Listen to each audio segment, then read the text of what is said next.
উত্তরবঙ্গ থেকে একের পর এক নারী পাচারের ঘটনায় উদ্বিগ্ন জাতীয় মহিলা কমিশন। চা বাগানগুলো রুগ্নপ্রায় অবস্থা এবং রাজ্য সরকারের দ্বিচারিতার জন্যই ফের সক্রিয় হয়েছে পাচার চক্র। পাচার রুখতে প্রশাসনিক সহযোগিতাও নেই এই রাজ্যের সরকারের। উত্তরবঙ্গের চা বাগান এলাকা থেকে বাড়তে থাকা নারী পাচার নিয়ে উদ্বেগ প্রকাশ করল জাতীয় মহিলা কমিশন। শিলিগুড়িতে কর্মশালায় কমিশনের সদস্য অর্চনা মজুমদার রাজ্য সরকারের দ্বিচারিতা ও চা বাগানের দুরবস্থাকে দায়ী করেন। তার অভিযোগ, রেশন, আবাসন, চিকিৎসা ও প্রভিডেন্ট ফান্ডে অনিয়মের সুযোগ নিয়ে পাচার চক্র সক্রিয় হচ্ছে। গত কয়েক মাস রেল পুলিশ ও শিলিগুড়ি পুলিশ প্রায় 90 জন তরুণীকে উদ্ধার ও 7 জন পাচারকারীকে গ্রেপ্তার করেছে। নারী পাচার রুখতে সবার সহযোগিতার প্রয়োজন বলেও মন্তব্য করেন অর্চনা মজুমদার।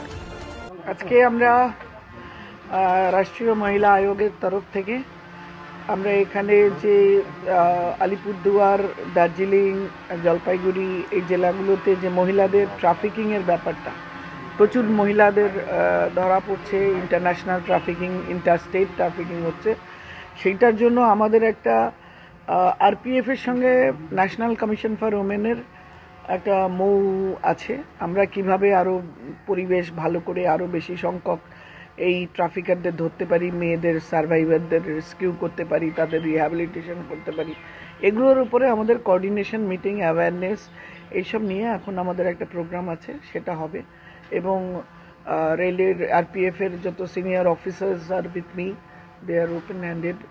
আর এছাড়াও অন্যান্য যেসব ডিপার্টমেন্টগুলো আছে সকলের সাথে সমন্বয় করে রাজ্যে কিভাবে মেয়েদের এখান থেকে যে পাচার হয়ে যাচ্ছে, নারী পাচার, মহিলা পাচার, শিশু পাচার, এগুলো একেবারে বন্ধ করা সম্ভব হবে কিনা জানি না, তবে মিনিমাইজ করাটা আমাদের গোল, একদম মিনিমাইজ করা। তার জন্য আধুনিক technology, coordination with each other, awareness camp, good rehabilitation, যা যা আইনি পদক্ষেপ, সমস্ত ব্যবস্থার সঙ্গে আমরা আলোচনা করে আরও এগোবার কথা চিন্তা করছি।